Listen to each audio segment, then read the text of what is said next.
Can you brew matcha?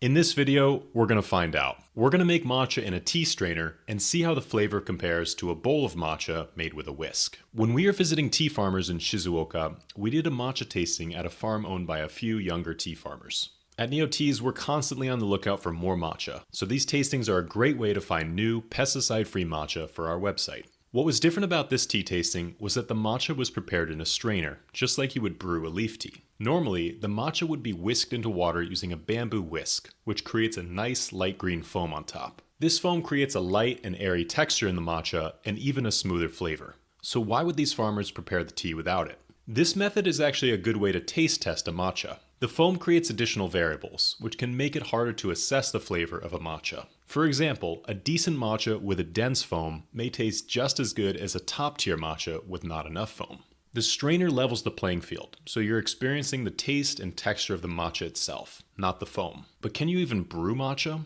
Unlike normal leaf teas, which are infused into water, matcha is mixed directly into water. This makes matcha a suspension, meaning it's made by suspending matcha particles into water. But that's not the full story.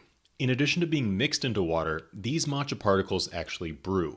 The water-soluble components of the tea leaf are extracted from the water and they form a solution. Because the matcha is ground into such a fine powder, it has a higher surface area, so it can actually brew really efficiently. This was demonstrated in one of our tea experiments where we tested a more coarsely ground version of matcha powder. The flavor was decent, but because the particles were larger, there was less relative surface area, and therefore the extraction wasn't as rich. The fine matcha powder had a much richer flavor thanks to the higher surface area. So let's try this out. First, we're going to prepare a normal bowl of matcha. We'll add in 2 grams or 1 teaspoon of matcha. For this experiment, I'll be using the Masuda-en Kyoto matcha, currently one of my favorites. Then I'll pour in just a tablespoon of water to